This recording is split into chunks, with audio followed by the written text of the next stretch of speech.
Well, thank you, Representative Foster, for having this special hour on such an important topic.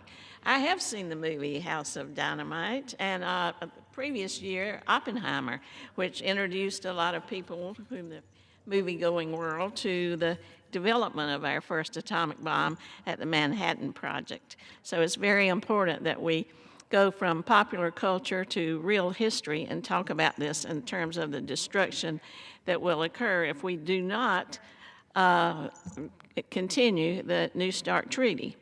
I'm a former political science professor. I've taught and written about the history of nuclear weaponry. Now I'm a member of Congress representing Southern Nevada. You know, that's where you have a lot of testing right in our own backyard. So over the years, I've learned quite a bit about our nuclear legacy, both good and bad. You know, Nevada was the focal point of nuclear development throughout the Cold War. Over 4 decades, the Nevada test site, which is located just about 100 miles north of downtown Las Vegas, hosted over 900 nuclear tests, more than any other place in the country. And throughout the 1950s, the visible mushroom clouds often loomed in the distance. You could see them from the Strip, and they became kind of part of a tourist attraction there in southern Nevada. But these tests were conducted for a number of reasons. Better understand the power and effects of nuclear weapons. What were the consequences? How could you make them bigger? How could you make them cleaner?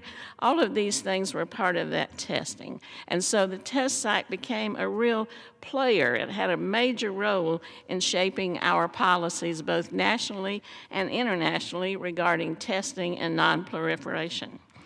The radiation given off by more than 100 atmospheric tests had devastating impacts, however. It wasn't a tourist attraction to those downwinders who were exposed.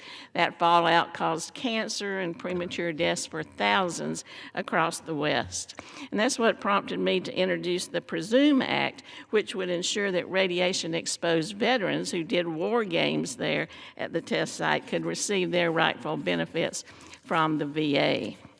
Furthermore, there were 800 underground tests that sometimes vented, and radioactive contaminants came out in the air or in the water table. And that's a problem we're still dealing with today. Some of you may know the story of the Bainbury shot. Now, last year, the Nevada legislature passed a resolution urging the federal government to maintain the moratorium on nuclear weapons testing. That's been in effect since 1992. They cited risk of environmental damage and also health hazards from what had been caused by testing before. Now, you may remember that the 2020 first Trump administration called for a resumption of nuclear testing in the breach of the Comprehensive Nuclear Test Ban Treaty. Back then, I led the charge in the FY21 NDAA process to ensure that that didn't happen, that we couldn't resume that testing in the United States. But the more things change, the more they stay the same. Pardon my bad French, but plus ça change, plus c'est la même chose. On October 29, 2025, just last year, Trump announced that he's directing the Department of Defense to again resume nuclear testing in a disastrous policy reversal. But it's really not surprising because it is in Project 2025, which is the policy blueprint of this disastrous administration. Just look on page 399, and you will see that Project 2025 calls for the rejection of the Comprehensive Test Ban Treaty once again. And it would allow testing here at home, but would also give a green light to other nuclear powers around the world to start doing the same. This would put us on a disastrous collision course of catastrophic proportions with Russia and China, allow the proliferation of these weapons to non-nuclear states that seek its development, and put the health of Nevadans once again in jeopardy. By foolishly announcing his intention to resume nuclear explosive testing, Trump will trigger a dangerous nuclear arms race that could blow apart our strategy for the last decades and any kind of nuclear non-proliferation treaty.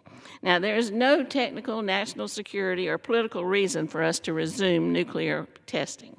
If a power resumes testing because the U.S. is abandoning the moratorium, those countries will develop new types of warheads, close the technical scientific advantage that we've always had, and be a detriment to our national security. Furthermore, scientists are already doing groundbreaking experiments and simulations, as our professor knows. They test the existing stockpile to make sure it's safe, secure, and reliable. These subcritical tests are done without an explosion of any kind. Now, the last time a nuke was tested was 2017 by North Korea. That was a good while ago, the longest period since 1945 that we've gone without a nuclear test. Are we really the ones who want to break that record and start testing again? For these reasons, I introduced the Restrain Act to prohibit the resumption of explosive nuclear testing and prevent any funds from going towards Trump's misguided policy. Now, amidst all this nuclear saber rattling, the New START Treaty that we're here to talk about tonight, which is the last remaining arms control agreement between the U.S. and Russia, expires in just 21 days. 21 days.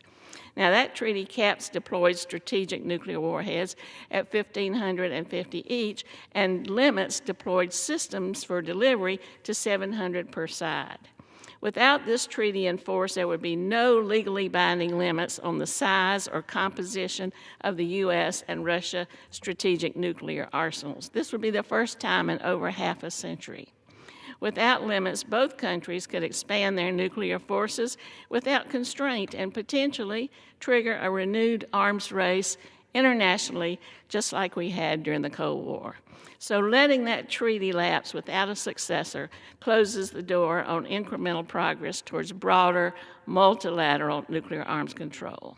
Now, if President Trump really wants to be the president of peace, really thinks he deserves the Nobel Peace Prize, he would stop invading and threatening to invade other countries.